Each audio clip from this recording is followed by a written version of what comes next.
Hey yo, what's up, guys? This is Chris Hex with another episode of Hex Heart Podcast, and I've been under a little bit of a weather lately, and getting right back at it. I'm a fast healer. We're gonna do this, and I am going straight to the top. I just had a good doses of musicians we've seen that week, and we've seen keep climbing and climbing. And our next one, I'm super excited to have going for me, is the one and only Mike Spike Vanek, and we will bring him out now. What's up, boss? How have you been doing? I'm doing well, sir. How are you? It has been rough, but we're getting through it. I am Yeah. super excited to have you on because there are a ton of things that just in the week alone I learned about you or stuff that you are doing. Awesome. I'm excited to be here. Thanks for having me. So one of the things I greatly want to boast, and I'm really excited that you put out the Spike Vanek history over in that was in the Modesto View. What I really like was unaware. Like, I knew that you had credentials, but when I first met you in Spinnakers, that when just to start, there was a Yeah. shroud of mystery about you. Like, I know you were a promoter, and I know you had a background in music. I didn't know Mhm. how extensive that went. You went from working stagehand, you worked a promoter, you worked Mhm. at different venues. Mhm. You worked at Fat Cat, that was Right. pretty cool to learn. Right. You on the bottom of your page, you have an uh, your extensive amount of credentials in bands in the metal Okay. scene that goes up as long as my arm. It's mind boggling. You have a lot of accomplishments. So I Well, question why you boast Mike Vanek sucks. I mean, that kind of contradicts. I mean, tell us that story. well, um, it's a promoter in Modesto for a very long time, and sometimes things go wrong. Sometimes people have a certain opinion about you after period of time. And trying to make something that would sell, and just I kept hearing when I'd be around music people and my name would come up, you'd hear, "Oh, well, Mike Vanek sucks." I said, "Okay, well, I made 3 sheets of Mike Vanek sucks stickers, and people fought to have them. Everybody that I knew wanted one. I made a shit ton of money off them. Still to this day, people from that time period still have them on their, like, Costa from Hatred still has one on his guitar. And so my friend Meeker, who used to be a manager at Fat Cat, he had one on his Volkswagen Beetle. And his mom would be like, "Who's Mike Vanek? And why did he suck?" And I was like, "Oh, he's this guy that." So when I met Meeker's mom, she walks out and she's like, "You're Mike Vanek, and you suck." So ever since that day, it's been, "Hi, I'm Mike Vanek, and I suck," and Oh my god. it's stuck. And now I'm making money off it. So whatever. Turning a negative into a positive in the best way possible in this case, huh? Absolutely. I was taught at a very early age. It doesn't matter if they're talking about you good or if they're talking about you bad, as long as they're talking about you. So That's a whatever, good man. point. That's a good It's point. cool. I've embraced it, and now it's a mantra in life, people that don't even know who it's like my friends at work, they watch these things online that I do, and they're like, I'll see him at work, and they're like, Mike Vanek sucks, and I'm like, yeah, he does. Yeah, he does. That's awesome. Well, it's not awesome, but if it works, it works. I mean, honestly, totally I have to say something that something when we had our discussion, and you had mentioned Chris Hex, and I noticed that ever since then it's actually started to kick around a little bit. I know that Yeah, I stole that from Brandon the Blacker. Right. Like, okay, I'll go with it. Chris Hex. I'm fine with that. I give all credit and inspiration to him, but we had you on the podcast, and I like that name, so I just jumped with it. You know what I mean? It works. I'll take it. Honestly, the problem is that when I try putting it onto YouTube, there's like so many hexes, so many Chris's, so much. You're Chris Hex 209, bro. Okay, I'll go with that. I'll fix that. Yeah. So you have an extensive amount of history in the 209. Yeah. Can you label, if you can, like where exactly where are the stepping stones for Mike Vanek from Stagehand to Mike Vanek promoter to Mike Vanek festival? Well, it all started with Mike Vanek, music fan. I grew up in Turlock, and there was a really big community of bands that, we always heard about in school. And one day I got beat up pretty good. And, I got beat up really good. And I went to go find somewhere to wash my face off. And I found this spigot in this storage unit behind McDonald's in Turlock on West Main. And, I heard a band, so I washed up and went. And it was this band called Carcinogen. And they are legends in our scene. And I was like, hey, man, when do you guys play? And they told me when they were going to play. And it was like the next day. I showed up at this place in Modesto called Teas and Greens. It's no longer there. I think it's, I don't know. I don't even know what it is anymore. But it was out in the country in Modesto. And it was badass. And I saw a lot of bands there. And I just started handing out flyers for bands. And I went to college, came back, started going to shows and handing out flyers.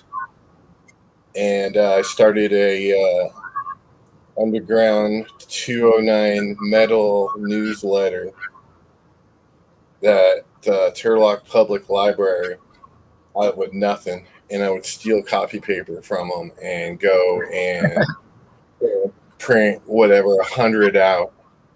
And pretty soon they figured out what I was doing, and they started charging me. So I would go when there were $5 and print out $5 worth of these things at the Turlock Library, and then go to whatever metal show that night and hand them out. And then I started getting stagehand gig shortly after that, and one thing led to another. All right. Wow. That's take the stepping stones. That's why I say if you see him, take them. Yeah, so, and literally I started with absolutely nothing. So it was I wanted to do it, so I started doing it. There you go. A love for music in all ways. Oh, absolutely. Would you say that a lot of your credentials have led you up to this point, or do you say it's more luck? The reason I ask this is because if there's someone out there who's high school, who's just college, when they're Mm-hmm. out there trying to figure out how they can do this stuff. It's not easy finding these places to do Yeah, this. A lot of us stumbled onto them, or we went into, like you said, you went into a bathroom and you heard it, and it just started like that. What yeah. are the stepping stones for you to give to the people watching if they want to get into this type of stuff? Well, it's all about how much you want it. I have an incredible passion for music. I've wanted to be a musician ever since I was old enough to talk. My uncle was a drummer. My mom went to high school with the guys from the guys from Exodus and Metallica. So it's when I was 5 years old, Metallica played in our backyard, and so did Anthrax. And so it's just it's in my blood.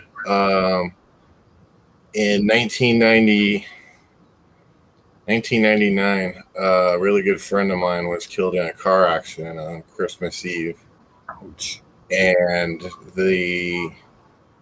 I don't know if it was the day after or a couple of days after, I was sitting at one of my best friend's house in his backyard. He had a shed where we would all hang out. His name's Tim Creedon.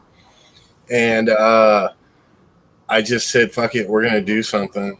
And I started the newsletter, which turned into a underground website, zine.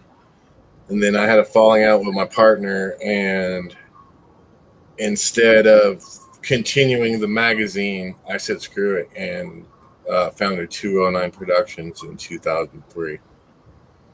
There you go. And then and that was at the part where I came into working with you and Josh Hoffler, or was there some time between those 2 points? Oh, brother, there was a lot of years in between that. In 2003, I did my first show at a little coffee shop with some legendary metal bands at a place called the Daily Grind in Turlock. And then that led into later 2003. We moved to the Palm Gardens, which is no longer there, in Modesto, right on 9th Street, and right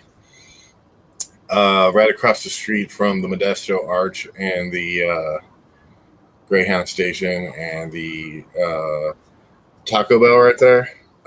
So I had that place for about, I don't know, 2, 3, 4 years. Had some legendary shows. We had Nothing But Losers' first show there. Oh, sick. And a bunch of other bands. I had the hardcore punk legends called 25 to Life. They played there for me 3 nights in a row. Wow. It went on for a few years. It got me attention. I got a call from Chris Ricci one day saying, hey, do you want to come do a show at the Fat Cat? And he knew I needed a job, so he gave me a job handing out comedy tickets a couple days a week. And then that became answering phones at the Fat Cat. And one day, I did a metal show there. The next day, he called me up and said, hey, would you like to book this national tour we have coming through? And it was Head PE. And I did that. And then I did metal shows at the Fat Cat bar and answers every day, probably. I don't know. Years and years and years. And then one day I wasn't working at the Fat Cat no more, and I continued to do metal shows there until, the day it closed. I remember because that was, I believe, literally the last show was for us was Yeah. the Cat's Last Roar, where I actually worked the Right. door with Ida, and Yeah. that was That was because honestly. Sorry, go on. that really hurt because I couldn't be there. At that point, I had semi-retired and went on the road with Moonshine Bandit. So my That's so last cool. metal show, I wasn't even there. So it sucks. Go ahead. What were you saying? Well, what I was gonna say was technically, when you put me in charge of working the door for that Mhm. show, you actually made one of my dreams come true because I've always wanted to work at the Fat Cat, and you made that happen. I want to thank you for that. That Yeah. was pretty cool. Yeah. That's the spot, brother. From 2004 till whatever 2000 whatever 16 whatever it was when it It wasn't closed, very long after. bro, it was incredible. My first couple shows that I worked there were Quiet Riot, Nice. Maroon 5, and Blue Oyster Cult. Oh, The sick. first week. Nice. It was an amazing opportunity. And I had pushed boxes and stagehanded a few times before that, but getting that job at the Fat Cat is what really opened Put a up stamp on it. Yeah. the stagehand training, because I was working every day, and then I would stop answering phones, go eat dinner, come back and be stage crew and work until 2 a.m. So I was there from 10 o'clock in the morning when the door had to be open until loadout was done, whenever. So Would you I say? opened the door. Would you say that 2 o'clock at 2 o'clock a.m. is universal time for not just concerts but bars all the way through? In California, yeah. Okay. I was just curious. Go on. So I was there. I would unlock the bar in the morning and I would lock it up at night. And then after I no longer working there, still I would help out whenever I could. Then we transitioned. I started trying other venues. Copper Rhino was a favorite. Sidelines in Modesto, that was a favorite. La Morenita was a favorite. But we started doing shows at the Pizza Factory. That lasted a couple years, and we had some legendary shows there. We were nominated for like 2 or 3 Mamas. There you go. Then we started doing shows at a place called Modesto Virtual, and that was epic. We had this when hardcore was really popular. We had all the big bands coming through. Abigail Williams, Deathcore, the Facelifts played there. Whitechapel, Suffocation, Sick. So this guy named Tim Gardea from Bakersfield was bringing these bands through, and eventually he just put me in charge of most of the shows. Nice. And he would pay the band, he would wire the money to the band, and I took care of everything else. So a lot of those shows, even though he was paying the bill, I just put my name on it because it was me running it. So those were my gigs. All Shall Perish had 1,000 people show up to a 200-person venue, and I had to have a security shirt on. Yeah, I had to have a security shirt on, As soon as the bands came out, all the security guards took their security guard shirts off and threw them on the ground. I was the only security guard guy. I walked up to the owner of that place and said, "Hey, I'm your only security guard tonight. If you want me to work, you're going to have to give me $200 cash right now." He said no, and I walked out. And that's horrible. Well, I stayed at the show. I'm not going to miss All Shall Perish, dude, but I'm not going to die either. You know what I mean? It was uncontrollable. There were times where it was just, we had some legendary shows there. So after that place, went back to the Fat Cat, and then we started doing shows at a little bar on Yosemite called Spinnakers. There you go. We did that for probably 3 years. And then once the owner figured out that we could turn a profit doing metal shows, he let us start doing shows at the other place, which is at the other part of the it was the other part of the parking lot. And bro, right, yeah, there's literally two bars, one on one end, one on the other, and aren't they connected by aren't they run by the same they owner? They were Bobby Chrisiakis. He's from Oakdale. He's a property owner, and his family owned both of those bars for years and years and years. And he's a good guy. Got a lot of respect for Bobby. Took care of us when there was no other places to play. We had those bars, and they became the metal bars. Oh yeah, they're legends. Yeah. The only shows that I ever had sell out were in the other place. And that's actually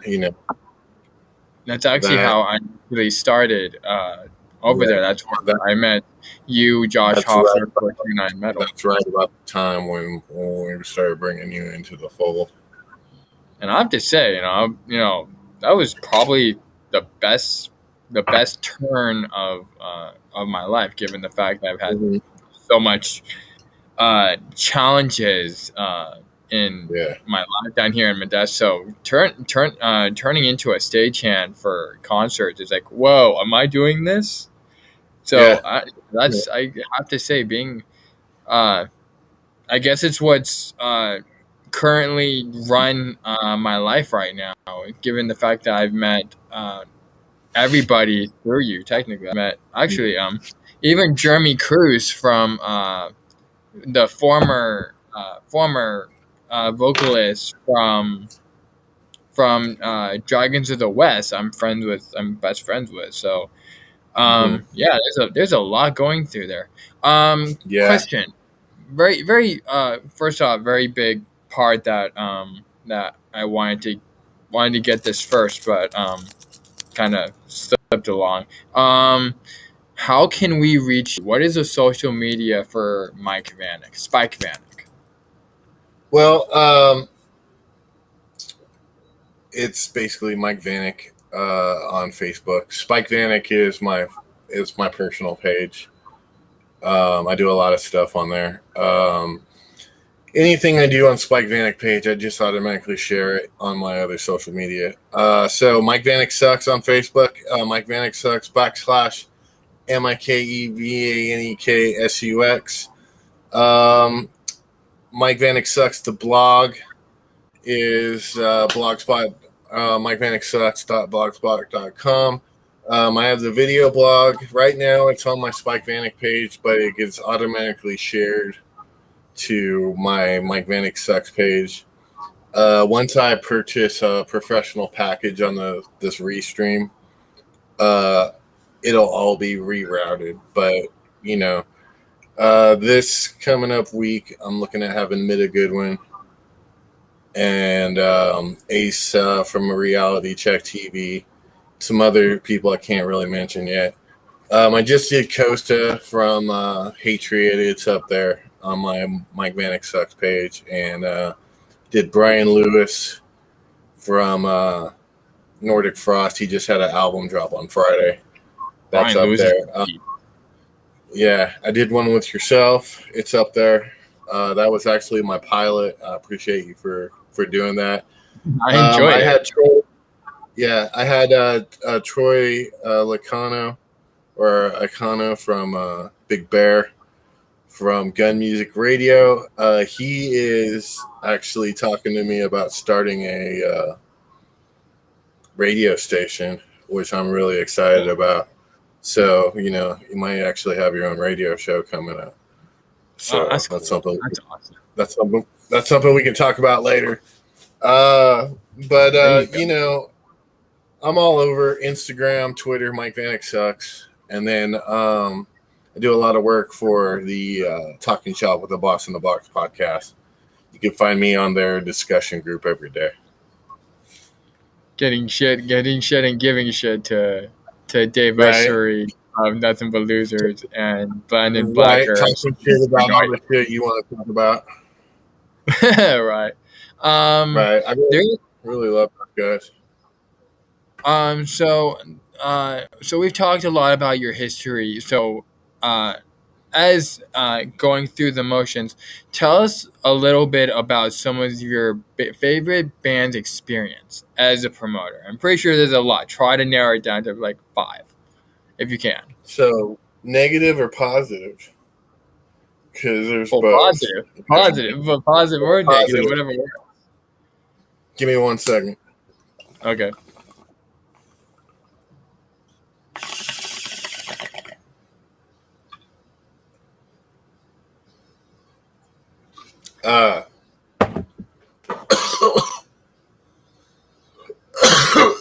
My biggest positive experience was I got to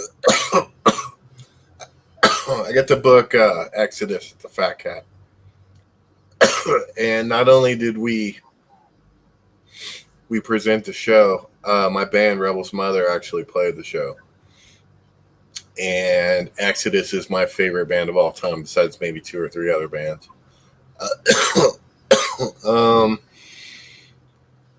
One of my most positive experiences doesn't have to do with any of the bands that I booked per se. It's all the friends that I've made doing this job. And I've actually got to get a lot of people jobs throughout my career doing what I do. When I was at the Fat Cat, every one of my friends ended up working there.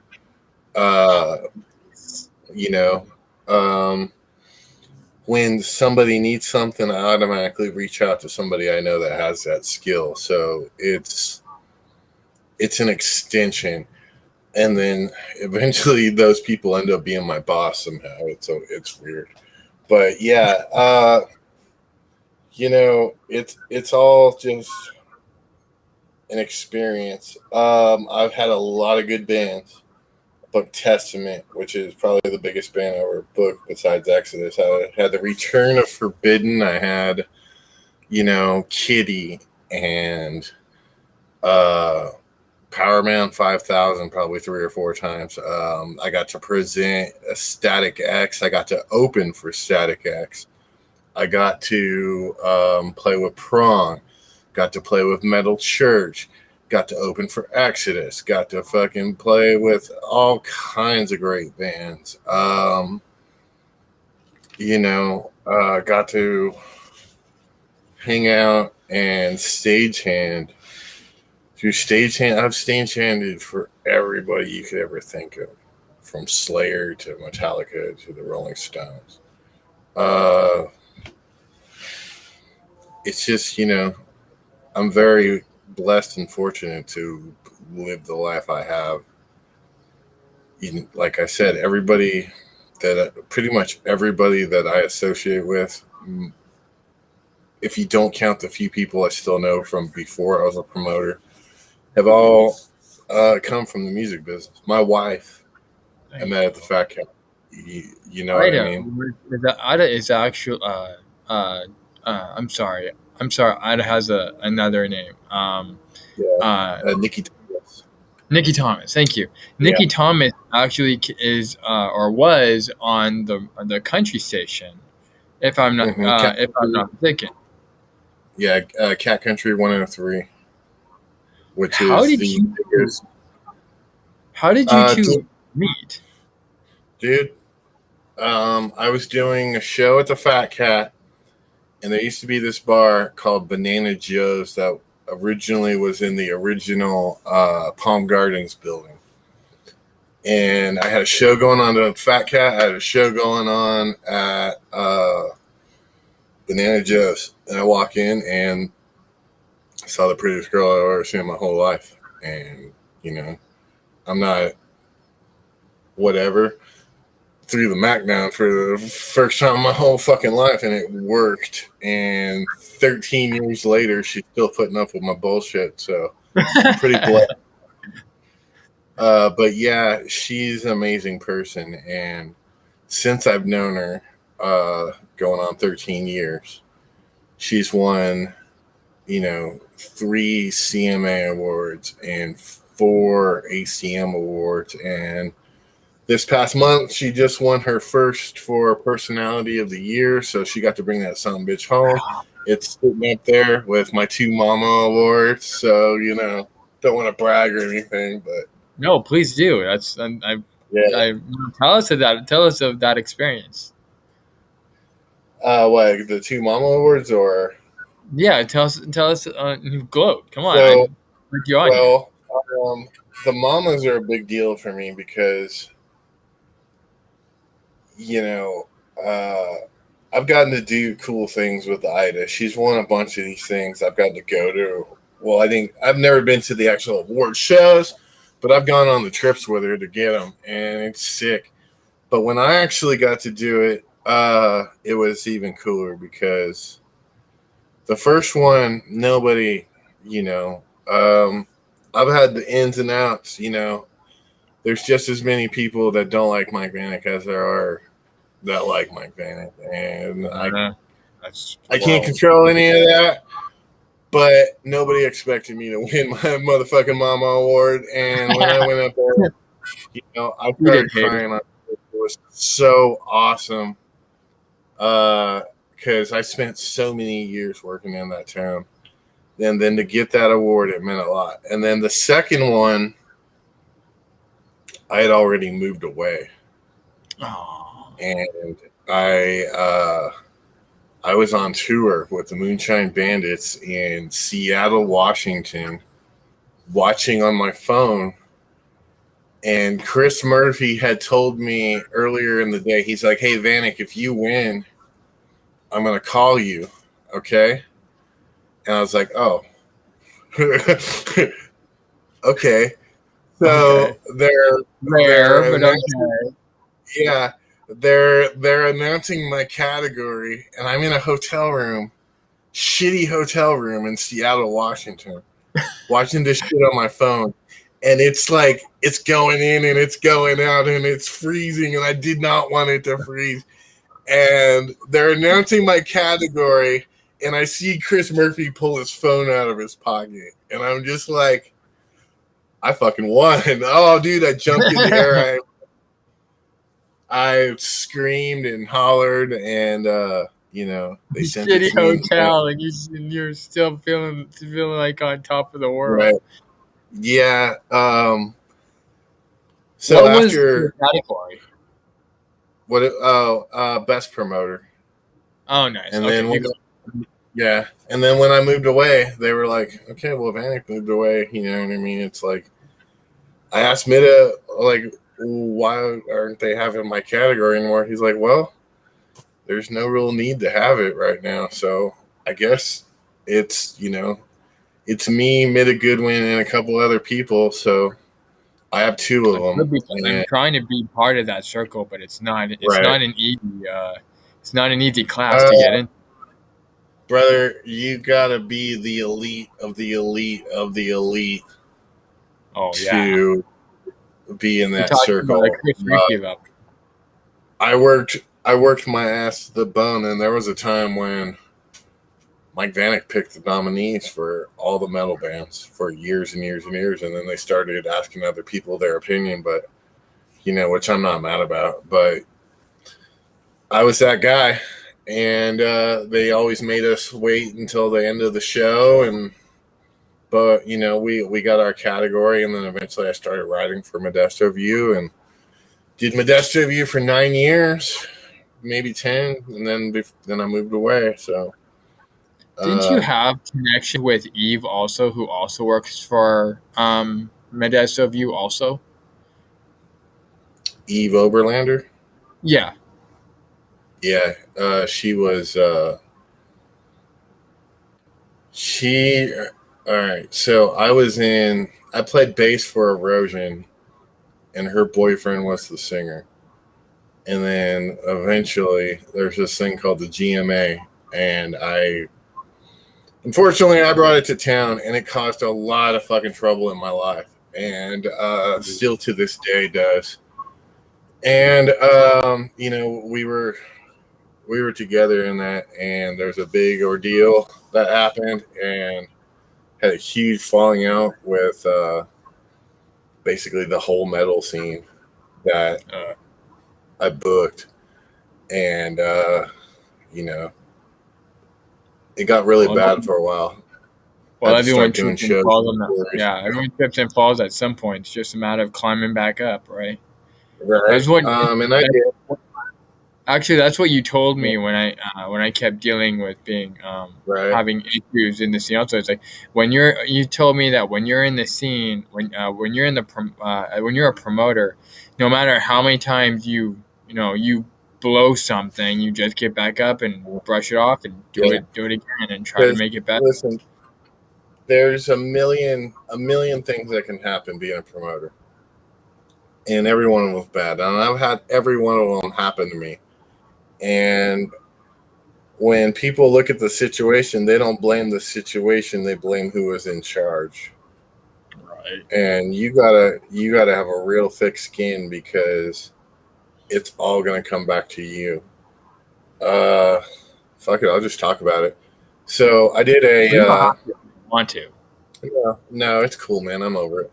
Okay. So I did an autism benefit for a family at Yosemite Lanes.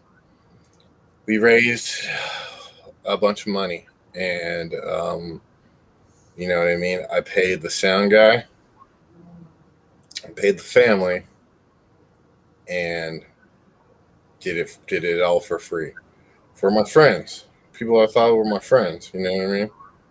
And well, I guess dude's wife saw me separating sound money or some shit and said that, oh, well, Mike Vanek stole money from us. And it became something small, and just blew up to where I'd be walking down the street and people are like, you steal money from autistic kids. And Ribby, you know me, I have autism. Right. You know what I mean? You have Asperger's. You have the same thing I do, actually. If I remember. Yeah, and I don't have to tell you how hard it is living with that shit. Oh my God, I hate people like whenever there's an opportunity for me to help out, I jump at it. And these people, they were cutthroat, and they went after me, and it got to where I got kicked out of my band, lost my club. Very few people still agreed to work with me, and I had to book a lot of bands from out of town. And thank God, thank Jesus for Central Valley Death Metal. Central Valley Death Metal rescued me. They gave me a place to work, and I made two of my absolute best friends in the whole world, Jason Graff, Ishmael Alvarado. They are two of my absolute favorite people in the world, and they're absolute legends in the scene. Jason Graff is pretty cool. I met both of you when you brought me to the workshop a few times in series, which was really kick ass, and I'm really apologetic for the shitbags that broke into it and caused so much Yeah. chaos. Yeah. So, anyways, these people accuse me of stealing money, and luckily, I was part of. There was more than one scene going on in Modesto. So there was a rock scene, which I was part of, and then there was the metal scene. Then there was the death metal hardcore guys out in series. Well, I was still friends with people that made decisions in Modesto.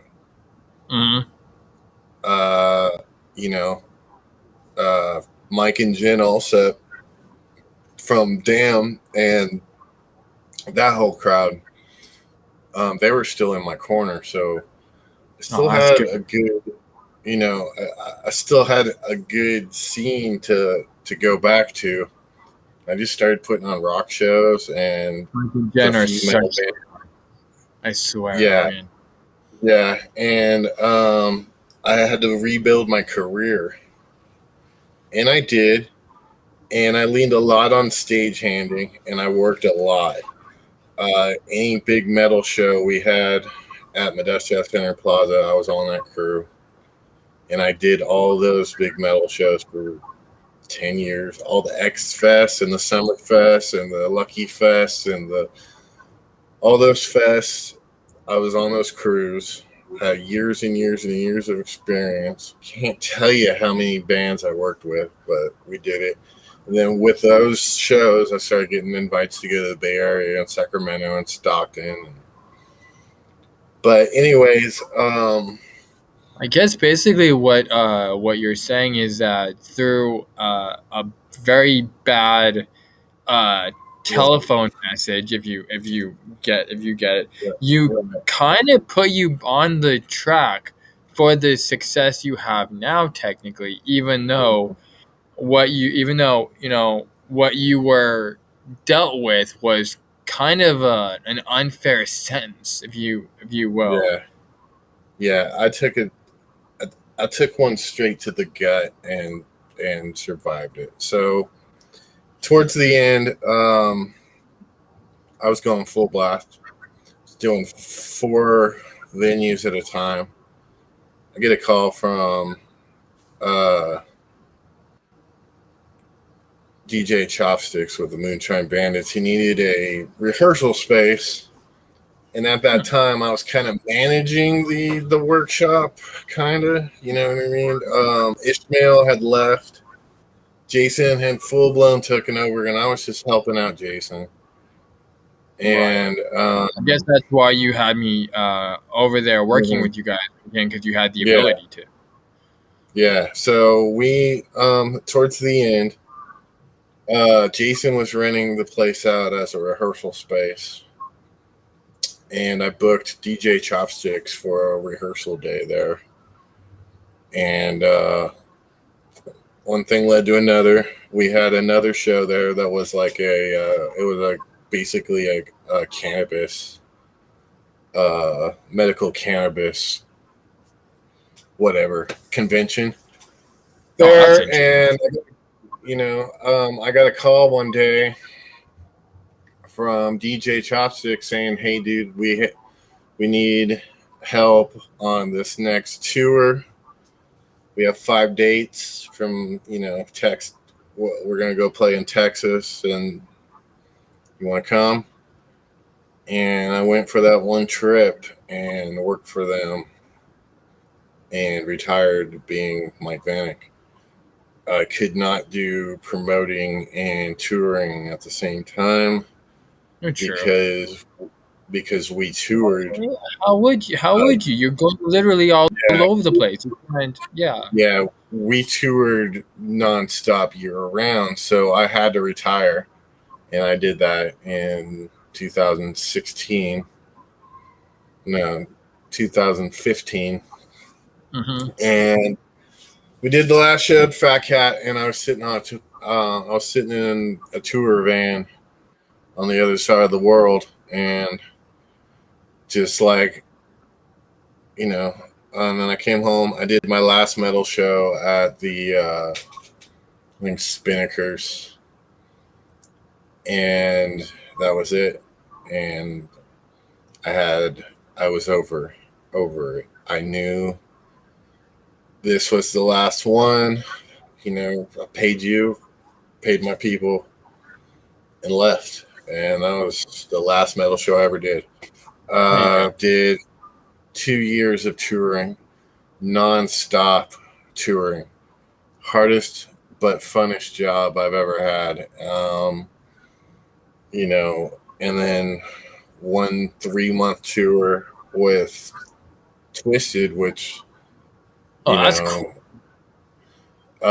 Within that 3 months, it destroyed that job for me and made me not want to do it anymore. Twisted in ICP. I'm not surprised. Well, it wasn't necessarily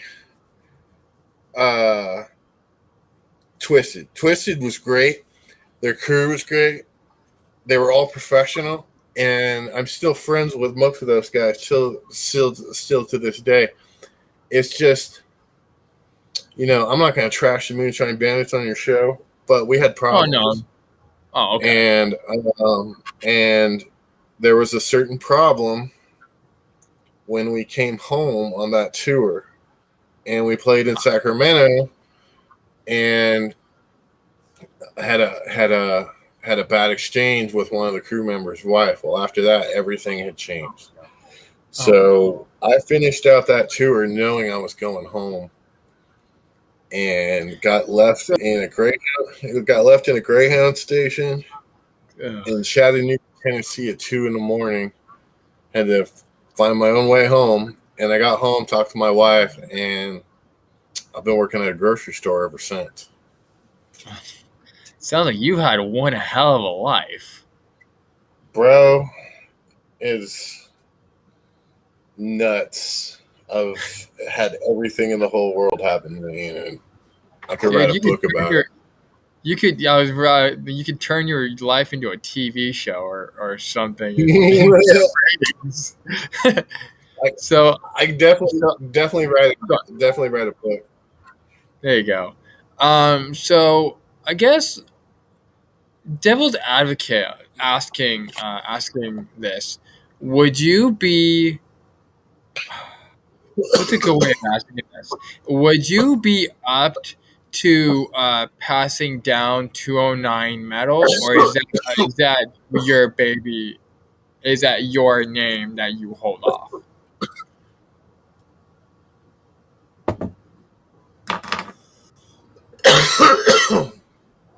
If I did, there would be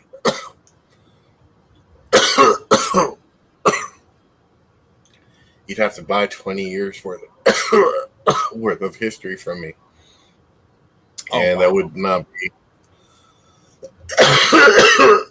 That would not be a small number. Somebody would have to buy the company from me. And I did offer it to somebody.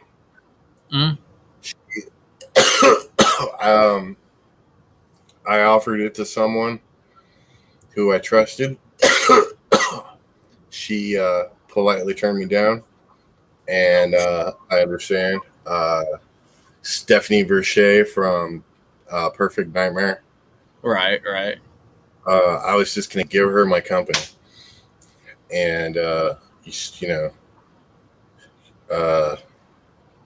at the moment, isn't she still in Perfect Nightmare, or did she transfer over to Exiled?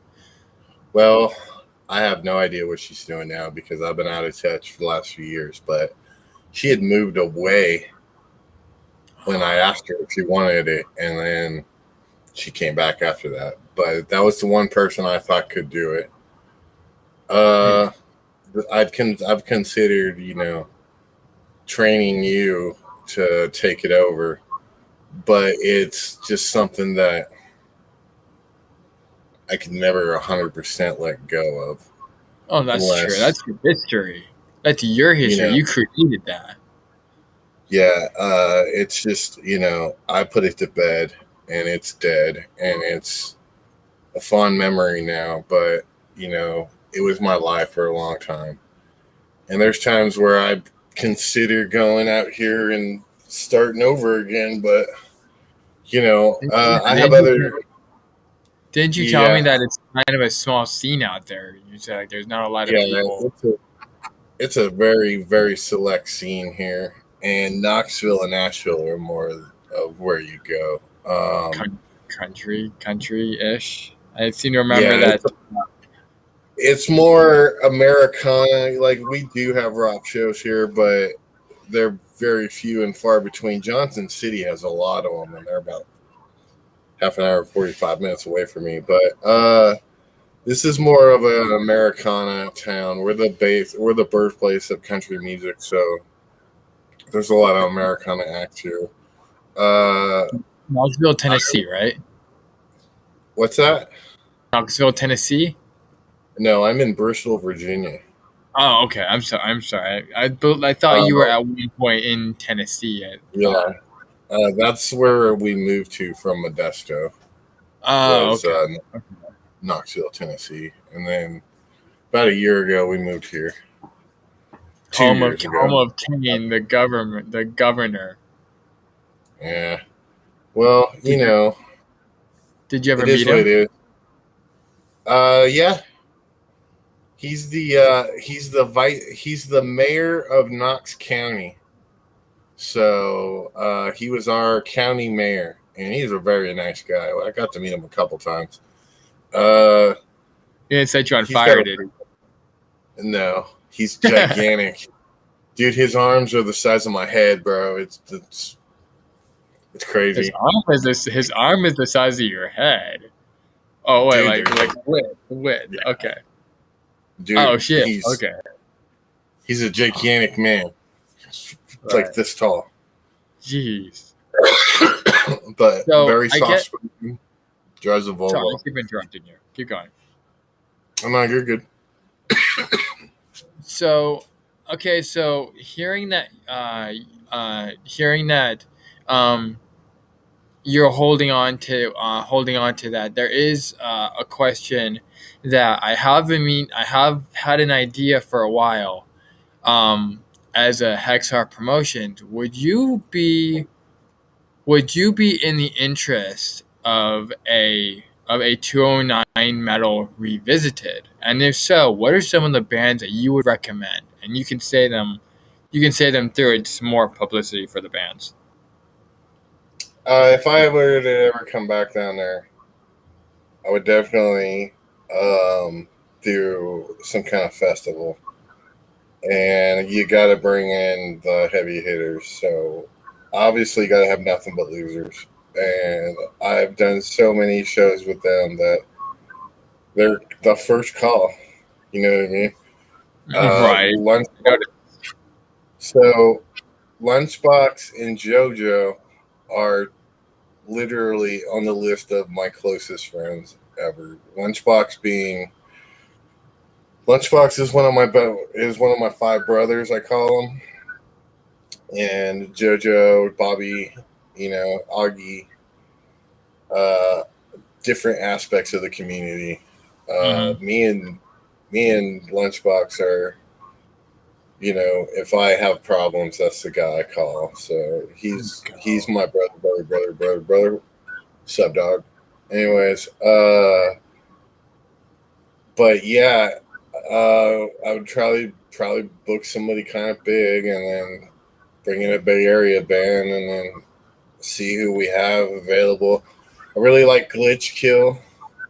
Yes, Glitch Kill. They have members of Sworn to Black, if I'm not mistaken. No. Yes. No. Yeah. Well, what was it? Etch and Stone. Etch and Stone is Glitch Kill. Sorry, I got my guys mixed up. Yeah.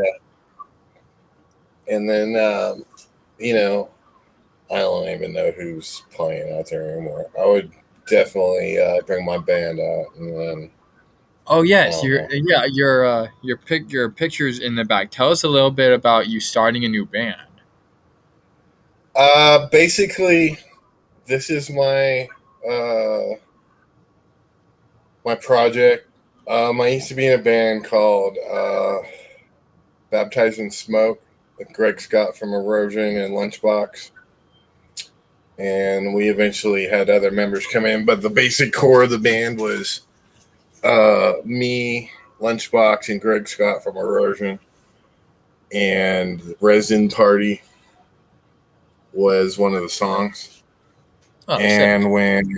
when we had that big falling out, Greg kicked me. I don't know, basically, I don't know if he kicked me out or whatever, but changed passwords and kicked me out, and I carried the band on my own.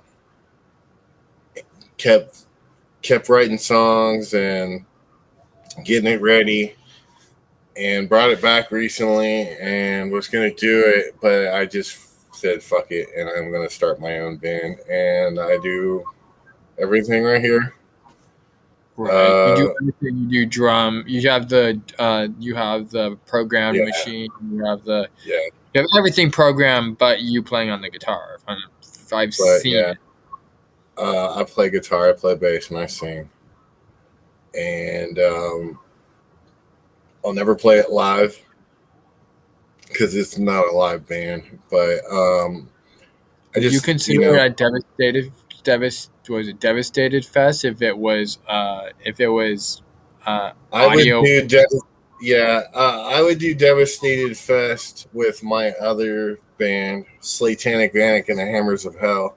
Oh yeah, because it's basically heavy metal karaoke, anyways.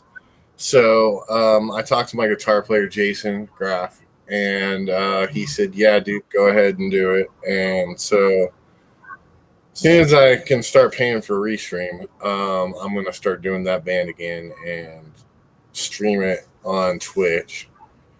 And basically, it's a thrash metal cover band. I do 10 songs. They're all different bands. And then if Brandon ever had a slot open, I would definitely do that for like a digital Devastated Fest. But Resinparty is just something I do. It's totally serious. It's a totally serious project. I practice every day, and I'm live streaming my practices. It's a progressing project, and the end game is just to have music recorded that's mine. And there you go. So I think so basically, the way you put it, you also said this the same way to Brian Lewis when you were talking about his. Brian Lewis, it's your complete baby that you have control. 100%, 150 million% responsible. Like I have like 3 or 4 projects going on right now. I'm doing Resinparty, the other band as well, but it's kind of on hold until I can pay for Restream. And then I'm basically an associate producer for Talkin' Chop with the Boss in the Box. I'm not part of their show, but I help them out as much as I can. I have my blog that I write, and then I do a video blog for it now. And I'm still trying to write an album for Resinparty, which I just bought equipment the other day to start recording. So there you go. It's almost there, man. You know what I mean? There you go. So you put on your blog. There is a blog on the blog about you. There is a ton of bands that you have run with in the past huge amount of your life. Would you say that that list is a legit list to look for when hosting band concerts, or are these all past members that have moved away, passed away, lost their way, etc., etc.? Yeah, dude. everything on my resume is 100% legit. I have played in, I don't know, 9 really good metal bands. And I have played in, well, not, I'm not saying really good metal bands, but the majority of the shows I've played haven't been shit. You know what I mean? Oh yeah. I've played in a lot of bands. I've opened for some legends. I've booked the legends. Oh, I was Stagehand. talking more like promoting, more less than playing for in this case. Yeah, promoting. Yeah.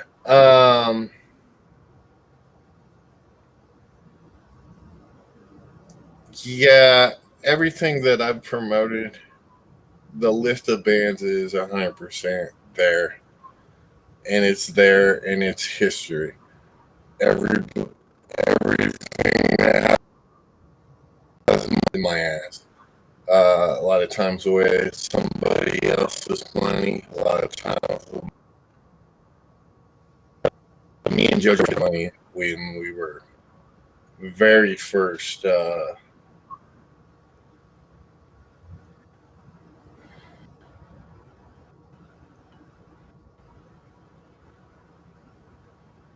there?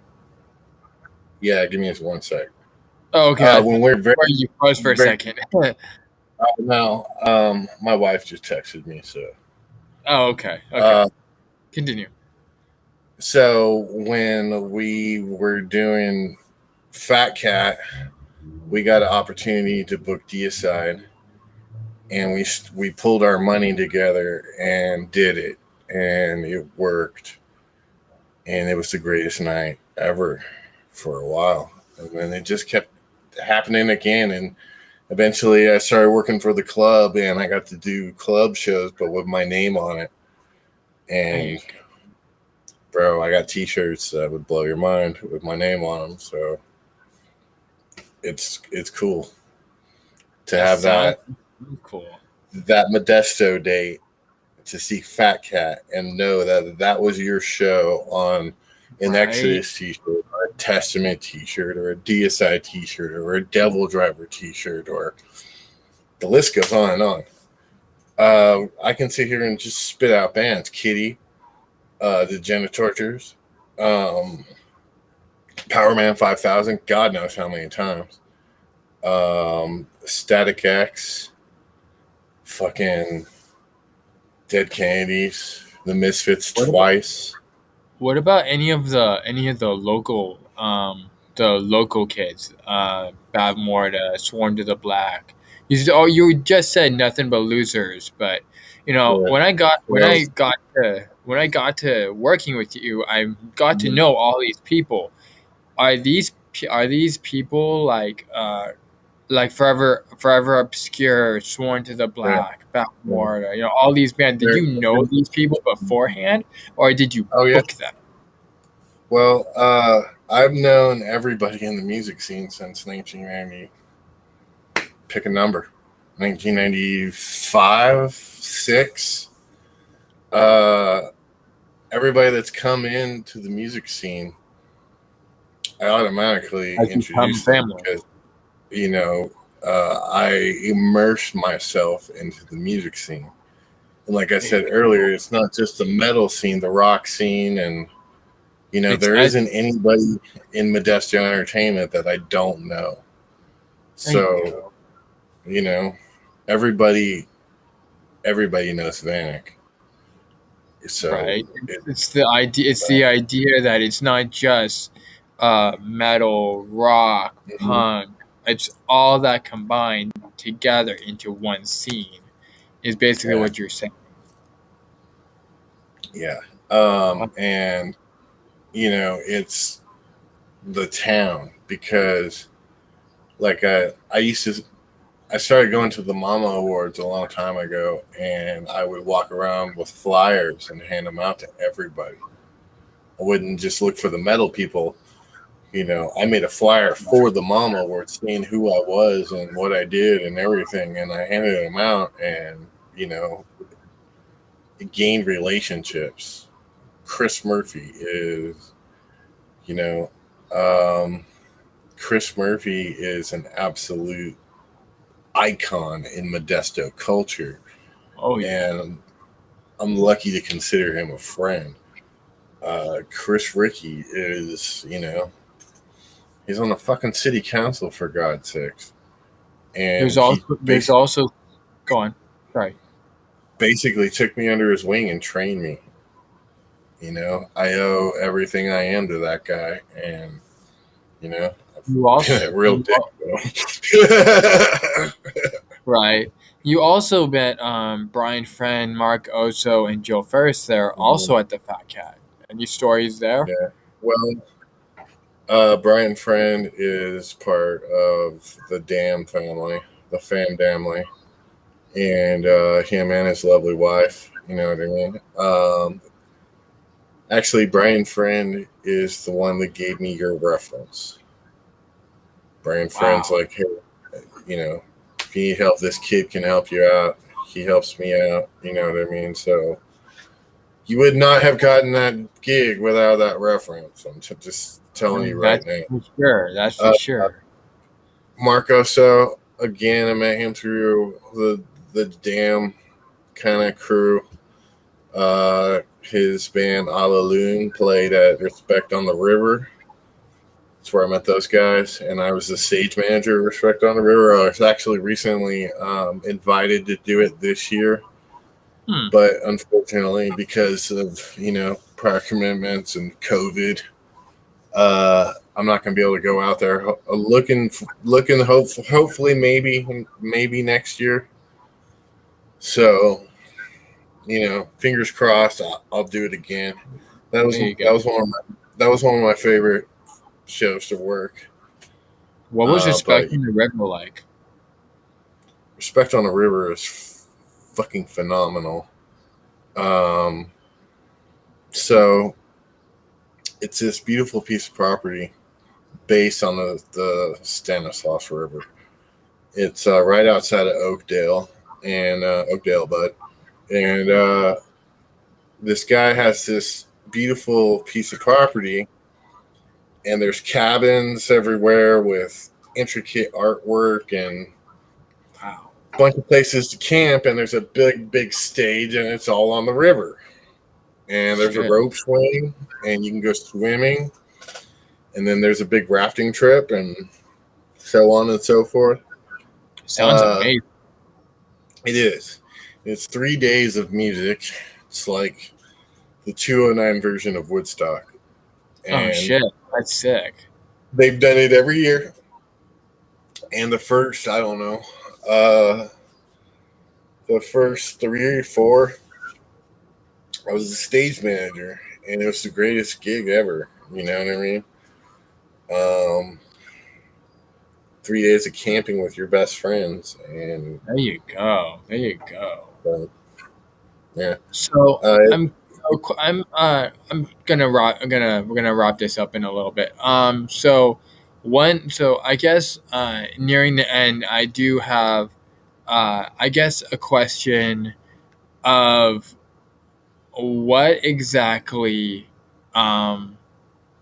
would you recommend to people like me or out there watching this that want to get into not just a scene, but directly into promoting? Okay. First of all, you need to just basically spend a year going to every concert you can and watch how they operate. Start making a lot of friends. You need to know a lot of people. You need to not only know the people that are going to the shows, but you need to know the people that are operating the shows, the people that are the bands. You know what I mean? You need to start introducing yourself. You cannot be a shy person. You know what I mean? You got to be very upward and out front. Luckily, when I was doing it, I had already been doing a magazine for 3 years, so I had a foot in the door. But you just got to go out and embrace the job. And then when you start doing your shows, the smaller the smaller your costs, the best. You want to make sure that you communicate with your bands. You want to make sure that your bands get paid. You want to make sure that the venue costs get taken care of. And then by all means, whatever money is made, you need to reinvest it into your product, because when it all boils down to it, if you're going to do it the right way, it has to be ran like a business. Otherwise, it's just a money pit. You just have to throw money in it. Right. I guess at this point, so we've run over this about an hour and 10 minutes. But I want to thank you for being my guest. This really, really like I've been dying to get this out there for the past while. So I want to thank you. I'm sorry our last one had so much issues. Oh, it's cool. Anytime, anything you need, man, I got you. All right, thanks, man. All right, everyone, that was Mike Vanek, Spike Vanek of 209metal, and the survivor of the 209. And I want to I thank you guys for watching. I thank my guests, and as always, we make today.